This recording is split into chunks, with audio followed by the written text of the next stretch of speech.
Hey everybody, welcome to the Blendr Report, where news meets rational thinking. I'm your host, Jonathan Harvey. This is your co-host, Liam DeBoer. Liam, what's up?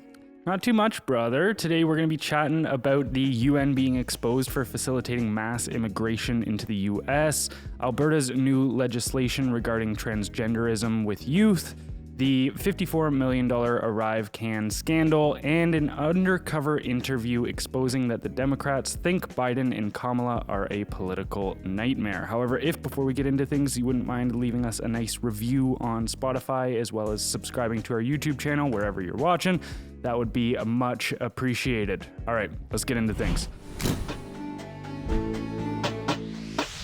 So first off, we've got the UN being exposed for facilitating mass immigration into the US and, quote, the largest human trafficking operation ever. So the United Nations, assisted by 248 NGOs, is allegedly aiding illegal migrants, including those heading to the US, by distributing $372 million in cash assistance in 2024. The 2024 report, Interagency Coordination Platform for Refugees and Migrants from Venezuela, reveals widespread UN involvement accused of facilitating a massive human trafficking operation. Despite a failed attempt by lawmakers to stop the US from funding the UN in 2021, the new evidence challenges previous fact checkers, asserting the UN's role in the border crisis. The organization justifies its aid as supporting access to asylum procedures, but critics argue it exacerbates the US border situation. So my question here would be, is this a policy of good nature, or is there something larger going on here? It seems to me like the UN is implementing the Western ideology of open borders and whatever comes with that. And I think a lot of people look at that and they kind of go, it kind of breaks down sort of your, what it means to be Canadian or what it means to be American. You kind of steal the culture, you know, you kind of mix all these people in and it's just like one race, one world government. You know, and I say that I try to be careful when I say one world government because I think it sounds conspiratorial. But when you kind of look at the sum of all the parts, right? And this is clearly a big one. When you look at this, you kind of go, what else would they be doing? You know, it's very clear that they're taking American money and then they're just giving cash to people to go seek asylum in the United States. And they even said in the report themselves, they're like, they basically said this. We are just giving them the means to benefit from the asylum programs that are in place. But the asylum programs are there for when people are under duress, when they're in a bad situation. And it's not about, you know, trying to take advantage of that platform, which is exactly what they're doing.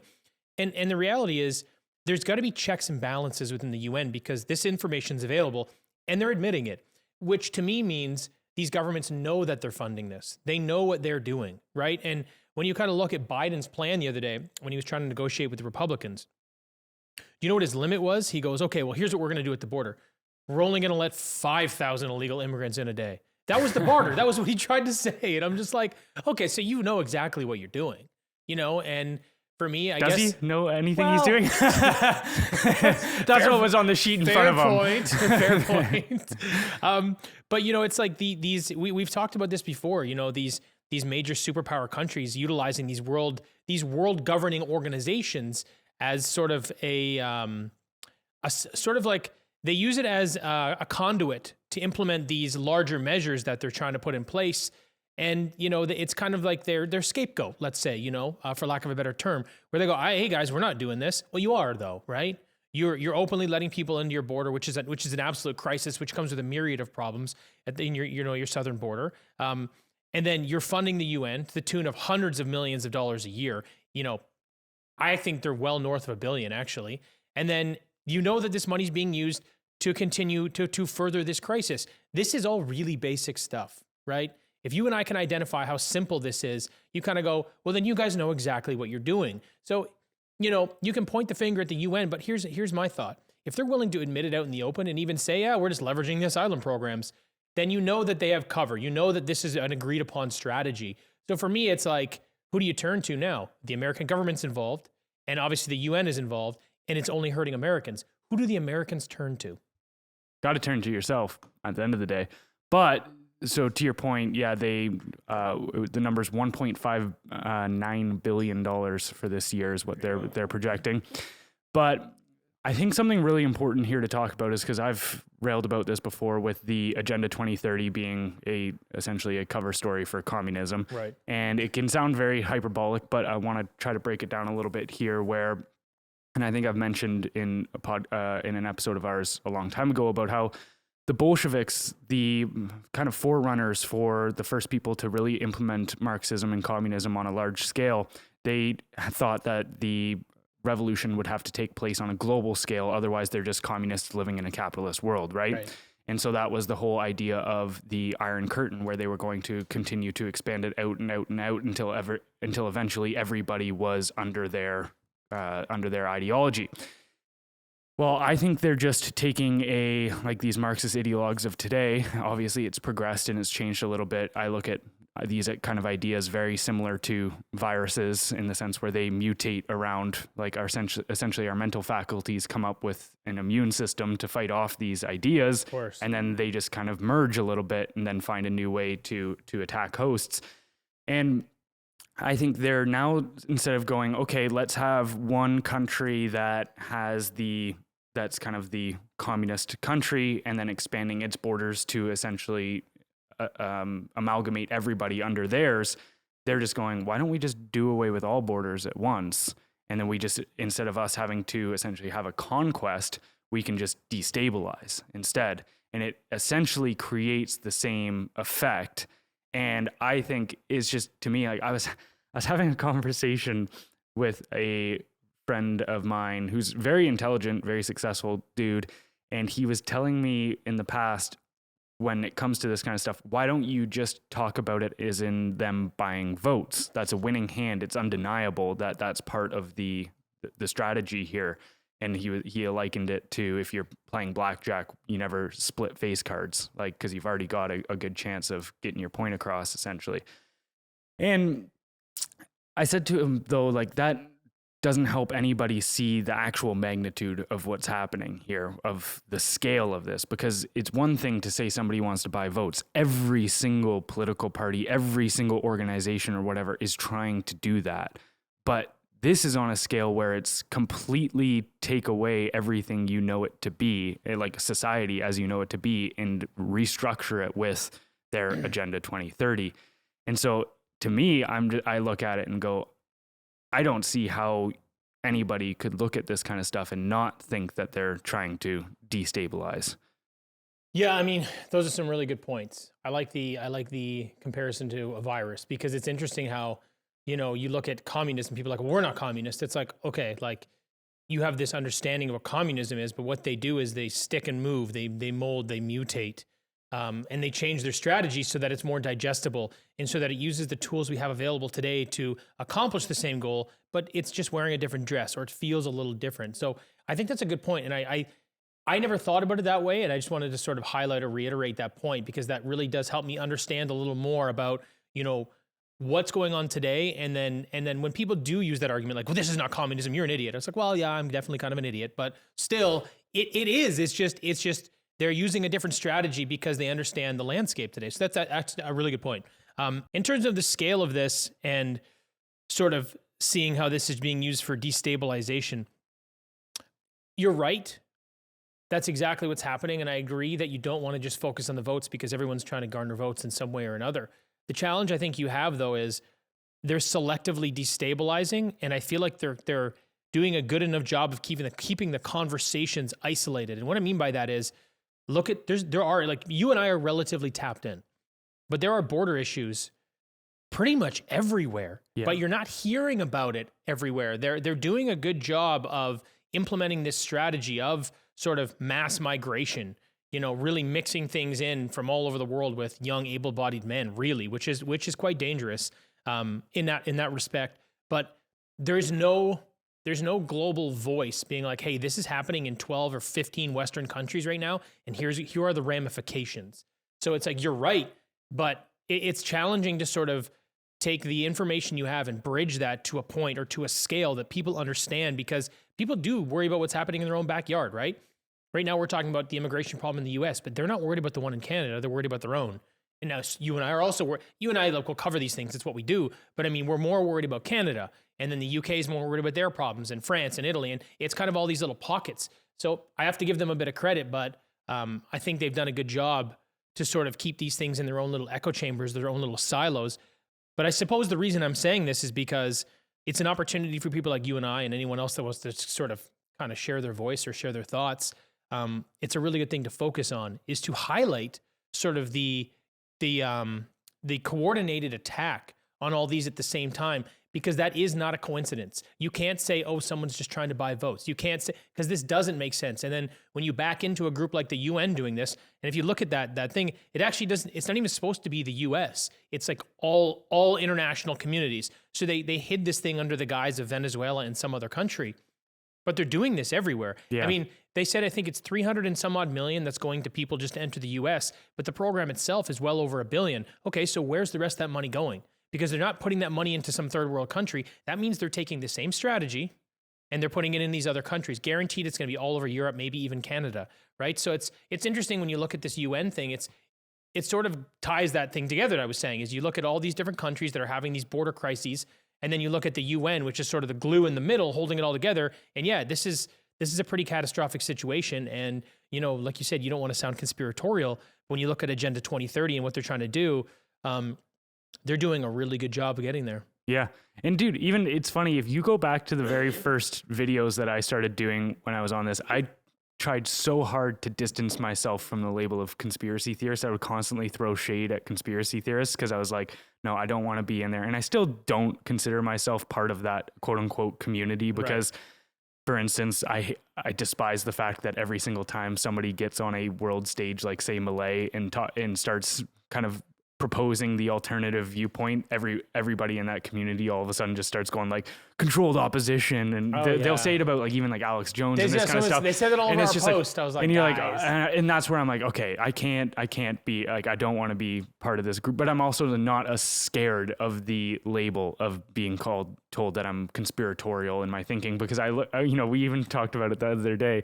Like, it is derogatory. It's meant to be derogatory. For sure. But we were talking about it the other day, and we're like, we don't want to be seen as that, but it's almost impossible to cover these things in a honest manner without getting that label. Because at the end of the day, like, it is a conspiracy.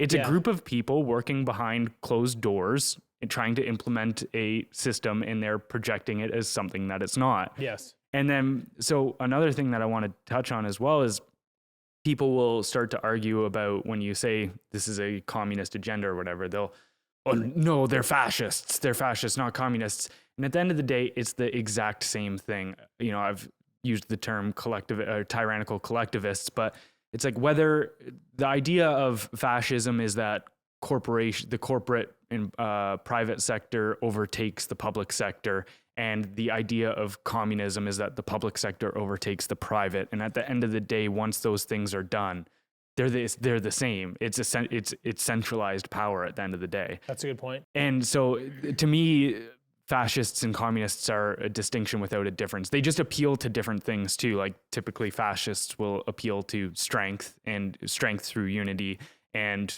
the communists will appeal to compassion through unity. Right. And so it's different justifications, but the goal is the same. Yeah, it's kind of like the lady and the tramp eating the same piece of pasta. Yeah. At one point or another, they're going to connect right in the middle when the job's done. Yeah. Yeah, I see. It's a good point. That's a good point. Yeah. And then so there's a person that I dug into over the last couple of days that I found very interesting. Her name is Amy Pope, and she's the UN's Deputy Secretary of the International Organization of Migration. Oh yeah, she scares me a little bit. Yeah. She's creepy. And I started listening to a little bit of what she was talking about, and I'll play a clip here from her in a second. But so she plays an integral role in this whole system that they're putting into place with how to deal with migration, or how to facilitate it, maybe. But so I'll pull up that clip here, and we can watch it quickly. High-level week. Over the next 5 days, I will meet with fellow world leaders gathered here to address a wide array of global challenges. At IOM, we're focused on the challenges and the opportunities of human mobility. We'll be working with our member states, the private sector, and other partners to help stakeholders around the world harness the power of migration. We're developing bold, proactive solutions to build resilience in vulnerable communities against climate change, conflict, and other drivers of migration. We envision a world where fewer people are forced to migrate. And for those who do migrate, we're working to expand legal pathways to make sure all stakeholders reap the full benefits of migration. So that is the key line, is that we want to make all stakeholders reap the benefits of migration. So when they say stakeholders, what they mean is WEF partner agendas. That's who they classify as stakeholders. And their whole idea with the WEF is stakeholder capitalism is what they call it. But really what that is the idea is that all the peasants, us, we won't have access to things like money they'll implement CBDCs and all of this kind of stuff.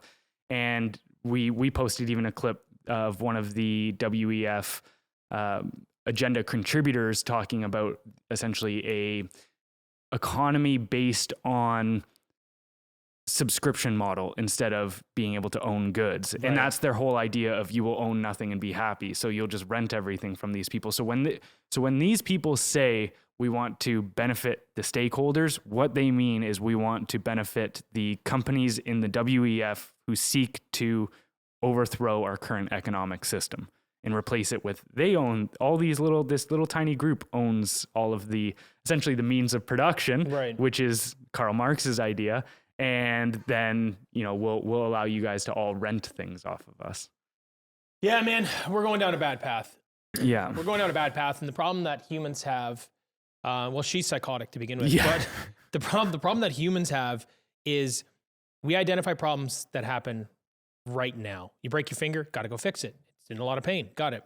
Got in a car accident. Cool. Got to sort that out right away. Got to pay my rent. It's the first, right? Okay, great. These problems. But when we look at problems that are down the road, 20-year plan, and then they're doing things incrementally, we don't identify those things well as a group. So if you have a coordinated effort from people that have a lot of power and a lot of means to get these things done, and they move slowly in this integrated strategy that involves 1,000 moving parts, we don't see any of it. And then they use the media to tell anybody that does start identifying these things, that person's a conspiracy theorist. That's what this is. They just target you and label you as such. But the truth is, this is moving we're getting closer and closer to that point where it's becoming undeniable. You almost have to be looking the other way on purpose at this point, right? And this is a perfect example. Like, the UN is taking United States taxpayer dollars to ruin their own country. Both the US government and the UN are openly admitting it. What are we talking about? Like, when are people, what do you need to see next before you go, maybe something's not right here? Yeah, well, and people don't want to have their illusions shattered, right? They want to live in a world where they think the people that have authority over them, which I think of as very illegitimate authority, but they want to believe that those people have their best interests in mind. And to shatter that illusion creates a lot of discomfort to go, okay, wait a second. The people that are presiding over me are actually actively hostile towards me and my way of life right now. That's a very uncomfortable thought to take in. Yeah, I mean, here's the thing. Power corrupts, right? Yeah. That's exactly what happens. And I think people got to get to the point where they sort of realize that... Does it actually, you know what? I think power reveals. Okay. Because I think this is something that I've been talking about a lot, where like power itself is amoral. You can have very powerful individuals who use that power for good, but I think most people do. I don't think most people have essentially structured principles and values that they adhere to. There's no benevolence left. And when I say that, I think about that quote that I might butcher, but it's absolute power corrupts absolutely. Yeah. That's where I go with that, where it seems to be an inevitability in those positions, right? But here's what people have to realize. You have this certain way of life, and eventually it's going to get to a point that that's no longer going to be what you have anymore. So when is it going to be bad enough? Because there's that old theory, when it's bad, you don't do anything. When it's bad enough, you will take action. Yeah. What does that line look like? And I think one of the problems we have, again, as humans, is we give up such a small amount. This is Jordan Peterson's thought. He said it on Joe Rogan, is, they take as much room as you'll give them, and then when you bite back, they take a half step back. Then they move 6 feet forward, and then you say, oh, that's enough. Then they take a half step back, and they just continue and continue and continue to encroach on your freedom. But because they do it incrementally, you don't really feel the change. And I think that's the other thing too. Like, I would suggest that we're in sort of a boiling frog situation. We're the frog in the water, and it's getting fucking hot right now. Yeah. And I think people need to start realizing this so they can jump out and make a change. And things like this highlight it. It's just, I just don't know how to motivate people to do anything about it. And I think the biggest problem is people don't know what to do about it. And you know what? I'm not going to lie. I feel the same way. Yeah. You know what I mean? I don't know how to go and fight this apparatus. All I know what to do right now is just talk about it. Just expose them. Exactly. That's all. Express some ideas. But the thing is, you and I both know we face a certain amount of censorship even having these discussions. Well, so it's to your point about what you can do is we are in 5th generational warfare, which is a propaganda war, right? Like that's actually something that's kind of openly classified as the generation we're in. But did you ever see that clip that I posted about the game of Werewolf? No. It was, so a university professor designed a game and he wanted to test his hypothesis. You sent it to me, right. So I'll break it down here for a second, but so this professor designed this game where it was about like 20 individuals would be put in a room. And the idea is that 18 of them are villagers and 2 of them are werewolves. And the villagers, after every round goes around, the villagers have to try to figure out who the werewolves are. And at the end of each round, the werewolves pick somebody of the villagers to quote unquote kill, essentially eliminate from the game. And what the professor tried to illuminate with this study and actually did successfully was that the majority of the time the werewolves will end up winning because a informed minority will always outmaneuver a uninformed majority. And so that's where I think this does go to that point of that's all we have to, it's not even that's all we can do, it's all we have to do is just illuminate and get that information out there on a larger scale, because it exposes their and actually it exposes their fraud within all of this. I agree. I think the problem that I have sometimes is I'm a do more kind of guy. Yeah. I just am. I'm like, I can do more. I'm more capable. I can accomplish more. I was given a really good set of cards in life. I can give back more to society, more to humanity. And I'm also a very physical person. I don't mean like, hey, I got to go fight people, but I just mean like, I don't even mind. Like I do train. I've been training since I was a kid to fight. I don't mean it like that, but it's like, like those two things, me feeling like I need to contribute more to society and me knowing that I'm physically capable. And what I mean by that is I like to take physical action. I like to play sports. I like to be very active. So when you and I are sitting here talking about it, I'm like, okay, that's step 1. What's step 2, 3, and 4? What's that look like? Because that's movement. That's me taking action. That's me mobilizing. And I guess for me, it's hard just to sit there and go, no, Jonathan, you just have to talk. You did your job. That feels inadequate. I think step 2 is giving people the tools to do the same, because it is one of those things where it is deeply uncomfortable, but you have to frame things in a certain way so that individuals can essentially feel courageous enough to stand up and say something. You know, it's one of those points where, like, this is the thing, is a lot of people will say, well, I've got a job. I'm afraid to lose that job if I speak up and do this. And it's like, fair, cool. That's a fair worry. But I think all you're doing is prolonging that fear, because this is going to, not speaking out against this is going to infringe on your ability to make a living and provide for yourself in the future anyways. That's the bad enough. So it's a essentially deal with the potential consequences now, or don't and inevitably have those consequences down the line. And I think it's just about being able to convince or help people understand that there are 2 paths we can take. One of them involves us standing up and pushing back now, or the other one involves exactly what you said. We own nothing. We can't, it infringes upon your right to make money. We're taxed even more than we already are. You're basically a wage slave. You know what I mean? And that's what's happening right now. And that's if you're lucky. And it's so, and you're forced to maybe take whatever it is. I'll use the current pandemic as an example. You're forced to continue taking these things on a 6-month, timeline. Just because otherwise you can't contribute in society, or you can't have access to this or that or whatever. These things are all in motion. If you look at it in a video of, say, Alex Jones or something, 10, 15 years ago, these are ideas, and he is a very sensationalizing human being. I find it entertaining, but it's hard to track and follow, and it's easy to point out his flaws because he likes to say things without people understanding or without things being in motion sometimes. Yeah. This is all in motion. All of the things we're talking about, you can easily find credible information from these organizations, the UN, the governments, all these things. They are moving on all of this stuff right now. Where do people think this lands? And, it's just, I guess, about clarifying that. But yeah. And I know, I think you listened to Andy Frisella, right? Yeah. Relay I F. actually don't listen to him too much, but I had a buddy telling me, and confirm or deny this, I guess, but I had a buddy telling me that he used to focus much more on just talking about business and how to do business. But then he came to that moral quandary of, well, what good is it of me sitting here teaching people how to run a business if the difference is in the future not being able to own a business? Yeah, you know what? Actually, I really looked to Frizella about his takes on the United States. So I take him in like, you know, I watch an episode every week or two. You know what I mean? Because you can only take so much of one per. I get it. It is what it is. But yeah, that's his exact opinion. His thing is, look, this is what I want to do. I want to teach people how to be successful, take control of their own life, be entrepreneurs, blah, blah, blah. He goes, oh, that's all eroding. So now we got to go back to the foundational tools, you know, and he takes it. He's like, look, I'm saying things that other people won't say. He's like, I'm right about most things. And honestly, he is. He's been correct about a lot of it. And, you know, he's got this whole like, you know, I'm getting censored, so don't be a hoe, share the show. You know, I'm like, all right, man, I like that about him. Like he is out there being that guy that he's putting himself on the line and being like, hey, it's important. It's more important than everything else he's done. I'd say the guy's worth easy 9 figures, easily.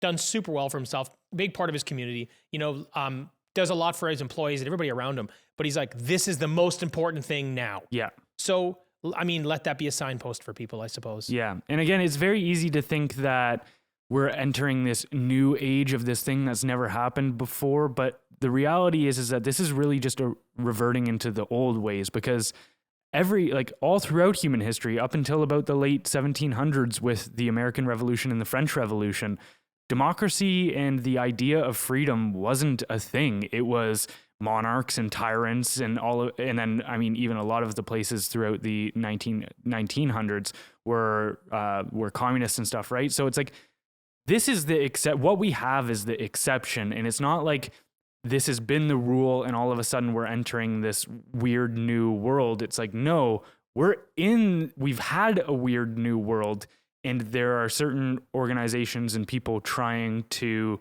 revert us back to the old ways. And so to me, it's one of those things where if you look at history also too, if you read history, it's pretty easy to pick up on the plays that are being done here. Yeah. But on the same page. All right, let's move on here to Alberta's new transgender rules. So they are restricting treatments, pronoun use, and they are championing parental rights. So Alberta Premier Danielle Smith introduced new policies regarding transgender minors, requiring schools to disclose pronouns and implementing restrictions on treatments and sports participation. She has also made it, I believe, so that if the teachers are doing something of like teaching about LGBTQ stuff or whatever, they have to inform the parents that is going to be part of the curriculum on which days and whatever, so that they can have a choice to take out. But in a video statement, Smith affirmed support for transgender individuals, but announced a ban on trans-related surgeries for those under 18. The policy prohibits puberty blockers and hormone therapy for those under 16, and individuals aged 16 to 17 can undergo hormone treatments with parental, doctor, and psychologist approval. Smith argued these measures protect youth from irreversible decisions, while critics claim they infringe on rights and limit healthcare access. So is this a step in the right direction? Yeah, I mean, I don't know Danielle Smith, but I love her. You know, look, this needs to be the benchmark in Canada. You know, everything she's saying is just logical. This is the way it kind of was and the way it should be. Look, you get these kids making decisions. I was thinking about this earlier. I was watching this video on Instagram. I think it was on Libs of TikTok or some shit. And it was this little girl. I think she was like 8 to 9 years old or so. I think I have a hard time telling how old kids are, but I think that's what it is. She's sitting there with her mom, and they're sitting there with a psychologist, and they're just convincing her that she's in the wrong body. This little girl's in the wrong body. And I think to myself when I was 8 or 9 years old, and I think about the mental faculties I had at that point. I was a pretty bright young kid, but you could have convinced me to do anything. I was 8 or 9 years old. I don't know any different. And, you know, I think about the decisions I made at that point in my life. And I go, if I had to make a pivotal decision at that point in my life, I guarantee you I would have fucked it up. And now we're telling these kids that they can make irreversible changes to their bodies, the only one they get. And that this is okay and perfectly normal, and we reward it. We have a very broken system with some very sick people doing some very bad things. That's what we have. And now Danielle Smith is like, I've had enough. She's in a position of power and people like the way she's running her province. I love the way she's doing it. In fact, if I wasn't starting a young family right now, I would, if I was going to stay in Canada and not go somewhere else, Alberta is exactly where I would go. That's why the rents are going up while the rest of the country is going down. I think this is just common sense. There's no hate here. There's no, she's not limiting her individual rights or freedoms. They're children, and at the end of the day, it's the right thing to do. And I totally agree with her. And I really, really hope that these other provinces just sort of, use it as the playbook for what to do next. Yeah. And well, one of the things that was changed recently with psychologists, and this is where it kind of gets tricky when you start putting their approval into the process, is you remember all those bans on conversion therapy that were happening about a year or two ago that was going across Canada? It was a thing. And what that really means is people think of conversion therapy as what it was in the mid to late 1900s, where they were forcing gay people to convert. Like Alan Turing is a famous example of that in Britain, who massively helped the World War II efforts. And after it was exposed that he was gay, they put him on, funnily enough, the exact same hormone blockers type of treatment that they use with these trans kids. And just so everybody knows, he ended up killing himself. Yeah. So great. That worked out well. Yeah. And so the whole outlaw on conversion therapy was that that wasn't in practice. We weren't doing that anymore. Nobody was forcing chemical castration drugs down gay people's throats and stuff. So it was looked at as this big win, but what it ended up actually doing was forcing psychologists and medical professionals to not be able to deny, or not even deny, but to not affirm a child's gender identity, is what they were essentially, because they were saying that is a form of conversion therapy, is to sit there with a child and go, okay, are we sure that we're really feeling this way? Is there maybe something else going on here? Talking them through it. Instead, this ban on quote unquote conversion therapy made it so that all of these professionals now had to sit down and go, yep, okay, you are exactly what you say you are, and we'll find out what that best treatment is for you, and let's help you facilitate that. And to me, that's just monstrosity. It's disgusting. Yeah. But I'm monstrosity. Yeah. It's fucking teamwork, bro. Yeah. But it's disgusting because if you look at the demographics of the kids going through these treatments, so when these things first started getting studied in the 1990s, it was predominantly extremely young boys that were suffering from gender dysphoria at the time, right? And because a lot of this foundational research was done in Holland in the 1990s. It's where things really started getting looked into. And what the clinic found was that these young boys were typically having an identity crisis and would end up just becoming gay individuals. And so this is further proven by the fact that the GIDS clinic in the UK found that 90% of the females coming in to transition to boys were same-sex attracted, so they liked women, and 80% of the boys coming in were attracted to other boys.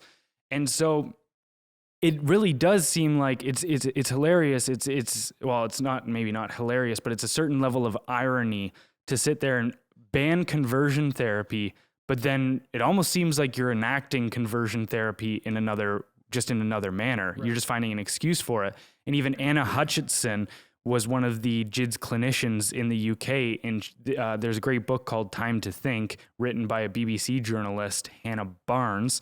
And in that book, Hutchinson quotes how she was trying to sound the alarm at GIDS, saying, I think we are converting gay kids, and how anybody who brought up this issue would get essentially ostracized from the clinic and undergo extreme sensitivity training and all of this kind of stuff. And so and she was even talking too about how some parents would come in and it almost seemed like a little bit of homophobia was at play with the transitioning, because these parents could then look at it and go, well, my kid isn't gay. I wouldn't want a gay child. They're just born in the wrong body. It was almost like these parents were finding solace in the fact that it was like, oh yeah, my kid's not gay, they're transgender. And so we just need to put them through this treatment. And it's another level of fucked up. And then also I've brought it up on here before as well, how 30% of the kids going through JIDS were autistic, yet only 2% of the population is autistic. And one of the main markers for autistic kids is feeling extremely uncomfortable in their bodies, to not feel connected and with other individuals around them. And like, I even just had a buddy that was telling me how his daughter was at school and his daughter was hanging out with predominantly boys at school, and the teacher and principal pulled him into a meeting and said, hey, we think your daughter's transitioning. We think your daughter's might be having a gender identity crisis, because she seems to be playing with a lot of the boys and likes the boys more. And he's like, yeah, she has 3 brothers. Like, she's probably just comfortable with the fact that at home, she's spending time with boys. She's learning how to connect with boys. And then now, just because she's playing with trucks in the sandbox rather than playing dress up or makeup with the girls, you're going to tell me that my daughter's a boy? And then he went in and actually took her right out of the class. But it's just, to me, I look at all this and it's a sham. And it's not just a harmless sham. It's one that, to your point, it's like mutilating kids to the point where they can never have their sexual reproduction. People that go through these, they won't be able to have kids, much less even orgasm in the future. Oof. Can you imagine? Dude. It's so terrible. Yeah. Yeah. So to sort of your point about how it's harmful and how this leads down the wrong path, like, a lot of people are saying, oh, it doesn't matter, just let a 7 or 8 year old call himself a boy if it's a girl, kind of thing. So the issue is, well, there's 2 things. Now, first, a lot of times people on the left seem to make this argument that Republicans or bigots or people like you and I that are arguing about this and saying it's bad, we're using this as a platform to attack LGBTQ rights. So I just want to dispel any of that, the notion of any of that at all. So this is actually the only issue. So we only have issues with a few things. Mixed use washrooms in schools, that's a problem for us. Gender transitioning minors, that's a problem for us. Hiding gender information from parents and just having the school deal with it, that's a problem for us. We identify the things that are a problem. It has nothing to do with the community or the group at large. The last problem I'll highlight is compelled speech. Right, sure. But other than that, go do your thing. Right. But I mean sure. I mean, within the realm of talking about minors, but yeah. So people think that we use this as a platform to catapult ourselves into pushing down or suppressing other rights. That is 100% incorrect. I always want everybody to live their own life and do what they want to do. I just think children need the guidance of their parents, and that we shouldn't be condoning this kind of thing from the state. That's so we really, the issue is only specifically with the issue. There's no broader intention here. So the next thing I want to sort of highlight, when you allow, this is a live example. It's someone within our extended family. I'll stop there. When you allow a young girl to pretend she's a boy, she goes, I'm a he, him. Okay. So here's what happens to a 7 or 8 or 9 year old when they do this. Well, now they have to correct everybody. So now they start building their identity around this. People will call, the girl she, because that's very, very natural, and then she has to go ahead and correct everybody. She's got to correct everybody. It just becomes this weird sort of awkward thing, right? But she goes through life as trying to correct everybody. No, I'm a he, I'm a him. And, it's how she identifies, the washrooms she uses, the things she does, how she dresses, because you have to identify with this label you've created for yourself. We naturally, humans identify with their own labels. If you listen to heavy metal, you dress like a goth sometimes. Like, that's, you know what I mean? Like, but all I'm saying is, no, I agree. I'm just laughing because I exclusively listen to heavy metal, but I was the kid around a bunch of goths, like Right. wearing American Eagle, just Right. like, I don't fit in here. But you see what I mean? Yeah, Like you yeah. end up identifying and you end up, so if you're calling yourself he, him, what I mean is, and you have to constantly correct people. The music you listen to in your car, you don't have to correct anybody. Yeah. But all day long, your whole life, from the time you're 7 or 8 until you're 17, 18, you have to just continually correct everybody. So it becomes a part of your identity, how you dress, how you operate, what you do. And the thing is, then let's say you turn 18 and like most of these people, they go, actually, I'm just gay, or actually, I'm just into this, or hey, that was just a phase. But when you've spent the last 10 years over identifying with it and correcting everybody and be making it a part of your identity at scale, through like in every way, shape, or form, at 18 years old, are you about to backpedal and say, sorry guys, my bad, that's not what Yeah. I really meant? No, you're not. You're going to double down. You're going to continue this identity. You're going to just continue with the charade, because the idea of having to take a step back and take responsibility for putting everybody through that and being incorrect and making the wrong decision for yourself is way too damaging. So see, this is the problem that you start when you allow a 7 or 8-year-old to call themselves the opposite sex, because you don't have the faculties to understand what that even means at that time. And these are the long-term ramifications. And then it's what's next? Did you get a double mastectomy? I don't know. Maybe you did, because you had to identify as a boy. And it's crazy because, look, you just, at the end of the day, I'm getting a little worked up.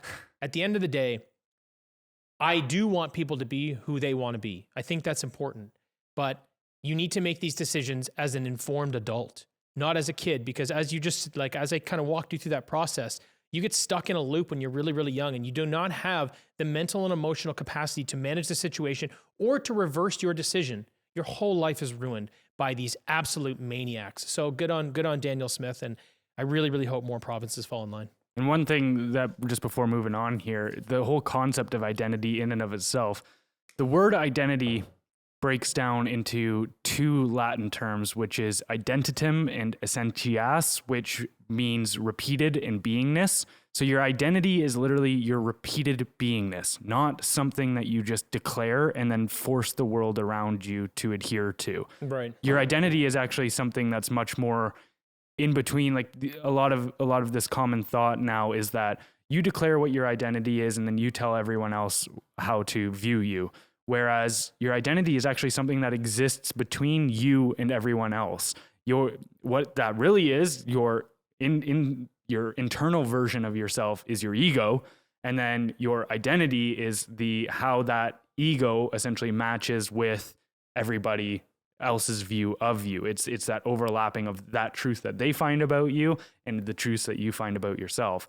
And so the whole idea that an identity is just something that you can on a whim come up with arbitrarily and just go, yeah, this is what I am now, and then therefore everybody has to view me this way, is just, it like definitionally it doesn't fit. Right. Yeah. Well, it's like I said, it's a bit of madness, and hopefully with things like what they're doing in Alberta, we start to correct course. For sure. All right, so the ArriveCan audit, which found a scandal of epic proportions. Imagine a government app costing $54 million, even amidst a pandemic spending frenzy. When its initial budget was a mere $80,000, that's ArriveCan, and it's become a political nightmare for Canada. A recent report uncovered a series of irregularities, and I thought maybe we could go through them quickly one by one. So it found the ghost workers. What did you find there? What was it? 76% of all money awarded, all contracts awarded to companies that didn't do anything at all. Yeah. God. I mean, here's the thing. I look at this ArriveCan scandal and I look at, they said 80,000 was the original quote. That's funny. Yeah. That's actually probably pretty accurate. 80,000 for an app. That tracks. Well, wasn't there the two kids in Ottawa that essentially back engineered it? They looked at how the app operated and then they just redesigned it from scratch on their own. And they said they would have only charged $200,000 for it. Yeah. So maybe that was even high, but well, I think it might have evolved from what it was to what it became to. Like, I understand you got to have security measures. Anyway, I always said $500,000. I was like, dude, $500,000. So this is 100 times more than it should have cost. I'm like, this is insane. But look, the big thing you see here with this ArriveCan app debacle is it's just a microcosm of how your government works for you. That's what this is. This is your government saying, we're not accountable. We can give money to our friends. We don't give a shit. You can't do anything about it. 76% didn't even take action. Yeah. What are we talking about? And so what was the whole deal with the opening bid charades as well? So essentially they were tailored to suit a certain company, GC Strategies. Yeah, so they basically, what the government likes to do is they like to build a system that's very hard to actually apply for. They build it so like only their buddies can do the bids, or they can only apply for it. And actually, you'd be surprised, there's a very, very high percentage of bids from the government that go to only one bid tendered. So it's like you jump through all these hoops to try to be able to get these things in place. So it's kind of like, it's first person to get in line, except lines on the roof, and you let your buddy in the back door so he can go up the escape stairs. You know what I mean? Like that's kind of the strategy they have, because people look up there, they go, well, that's six stories in the air. I can't get up there. I guess I don't get the contract. I know that's a little ridiculous, but this is exactly what they do. They do the same thing. They just wrap it in bureaucracy and administrative, just nebulism. I don't know. It's just so weird. I wonder if that's a word. I like that. That sounds cool. I fucking hope it is. But if it isn't, y'all know what I mean. You're making up words. I can't even pronounce them. That sounds like a pretty tight word. I feel like I used it properly too. So we're going to go with it.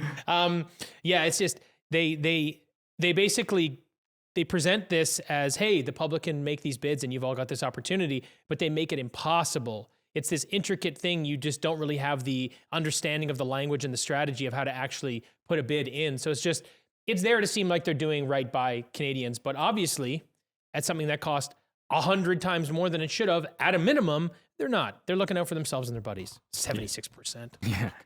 Yeah, and I mean, this is just something we've seen time and time again especially with the federal government. I was even talking to somebody and they were mentioning how they were working at the passport office, and that they were mentioning how the provincial governments, there is actually a little bit of money being tossed around for when a project comes up that the provincial government is supposed to be in charge of.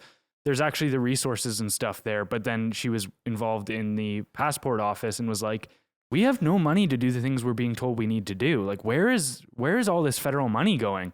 And then you just see things like this and you go, yeah, that's where it's going. It's just going to friend contracts and paying for illegal immigration and all this shit. I want people to look at this and realize this is exactly how your government always operates under almost every circumstance. Mm-hmm. This is the fluff. Everything costs 10 times more and takes 10 times longer with the government. Again, I go back to this all the time. This organization was supposed to be put in place to help society. Now it's its biggest burden. It's crazy, dude. Like the amount of taxpayer dollars they take every year and just light on fire and pad their own pockets. But again, it's just like, how is there any accountability? Because it's funny. They're doing this. They're doing the public inquiry right now for election interference. And you know what their new excuse for? And it's fucking the media, Jesus. You know what the media says? Well, we can't do it in public because there are too many nefarious characters around the world watching closely to see how they can interfere in our elections. Guys, come on. There's no one in the world stupid enough to believe that. Yeah. Give me a break. You're not even letting the conservatives or the NDP in the room. You're only letting the liberals in the room. The ones who are guilty. What are we doing here, man? Like, who's going to fall in this? One guy's going to lose his job. One guy's going to lose his job and he's going to get a huge severance package. And he probably has 10 million of those dollars in a bank account in Grand Cayman. This system is such a mess. Yep. The only good government is one so small that you forget it exists. Exactly. Let's go. I'm becoming such a libertarian. It's so sick. I'll get you even further one day. Yeah. Well, you know what's bad about this actually is, so there's 2 more reports coming out about this. There was a whistleblower that actually, I don't know enough about that right now. So there's a whistleblower that's going to be putting out a report, but obviously it was important enough to mention. So that's going to come out. And then the Attorney General's report as well. So what they said was, and maybe they were sensationalizing it a little bit, but that they said this was the tip of the iceberg. I'm going, 76% the contracts weren't even executed. So I'm like, what's the rest of this look like? What information are we going to get? Are you going to tell me where the money went? Cool, let's go. Like straight up theft. Yeah. All right, lastly for today, the Democrats a Democrat admits Biden and Harris are bad for business in 2024. So in a viral video, which has gotten it has gotten 20 million views within its first 24 hours of posting, James O'Keefe, the founder of Project Veritas, who was recently ousted from the company and started a new one called O'Keefe Media Group, exposed a top White House official, Charlie Kreger, confirming Joe Biden and Kamala Harris as Democratic nominees for the 2024 election. Kreger acknowledged Biden's cognitive decline and revealed DNC concerns about replacing him due to health issues. Admitting debates on removing Harris from the ticket, Kreger disclosed her struggle to retain black staff, yet deemed it politically untenable to remove the first black female vice president from the presidential ticket. The video, garnering a lot of views, sheds light on internal party concerns for the upcoming election. So what do you think the DNC is going to do to address these concerns? Kreger is quite certain that Biden and Kamala will be on the ticket for 2024, but seems like the DNC wants it to be otherwise. Yeah, interesting, right? So I think he makes some very obvious points, right? Who here doesn't know that Biden's compromised, right? And who here doesn't know that the public doesn't like Kamala Harris? I didn't know she had trouble managing or maintaining black staff, but that's not really relevant. I don't really care. I think it is when the sole reason she was supposed to be there is for diversity, is supposed to be a champion of this cause, and then it seems like she's the antithesis of that. I agree, but I feel like it's inflammatory and not super important when you think about, is she going to be listed as the VP? That's what I mean. It's not a big, people aren't you taking that into consideration. Like, oh, how many it's just not there. At that level, they don't consider those things. That's why I mean, like, yeah, it's interesting, but it's almost like, it's inflammatory and it doesn't contribute to the decision making is kind of what I'm saying at the DNC level, at the top level, right? Here's the truth. We all know that these two are bad for business. We just do. We know that they're not going to do well for the Democrats. And we know if we look at the polls, there's a very, very slim chance they beat Trump, which, look, at the end of the day, I don't think either one of them should be running the country. That's how I actually feel. I just want to make that clear. I'm not a big supporter of either one of them.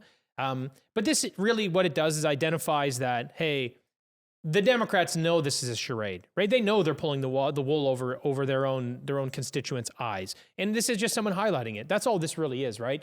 And I think you'd have to be blind to not know it was obvious anyway, And in terms of what the DNC is going to do, look, they're going to walk past this like it didn't happen. One interesting thing actually that did come out from this too was that apparently Michelle Obama is not interested in running. Now, I was under the impression she would be their best chance. I thought, okay, obviously with her husband still being involved in some capacity and having, by like the outside looking in view, like a successful presidency, 2-term, great orator, very likable, super charming. So good for the people, she checks a lot of boxes. And I think she could have beat Trump. But she said she's not interested. So for me, I kind of look at it and go, okay, well, what other choice does the DNC have, right? You kind of go, if they admit that, if they pull Biden and pull Harris, then you're admitting a few things, right? That's what you're doing. Right now, you got some guy who's trying to sleep with another dude, so he lets some secrets out, and you can deny that they're even true. You can say, that's not accurate at all. You could just fire this guy and like, hey, he's gone. You could brush this under the rug. You can do that. But when you actually look at this information, you go, okay, if you drop Biden and Harris, you're admitting that your DEI quota didn't work for the VP. You have to admit that. And then you're admitting that you had a guy that was compromised running your party. And this is the leader of the free world. That's what we consider this. How can you admit that? You know what I mean? That's a very, very challenging mistake. So the only way I would see him stepping down, and I identified this earlier, a few months ago, several actually now, a good way out would have been if Hunter Biden was in enough trouble, Joe Biden could have stepped down and said, hey, I got to be with my family at this time. Things aren't great, blah, blah, blah. And maybe the world would have understood if he had bowed down. That doesn't seem to be his strategy. Whether he's cognizant of it or not, that doesn't seem to be the game plan. So now you look at it and you go, okay, the only way to get rid of him now, it makes you look really, really bad. So how do you do it? Especially if I think your only great chance of winning was Michelle Obama and she's not interested. So what do? You plow forward. They might, who knows? They could still end up putting pressure on her enough that puts the scenario out there where she does end up.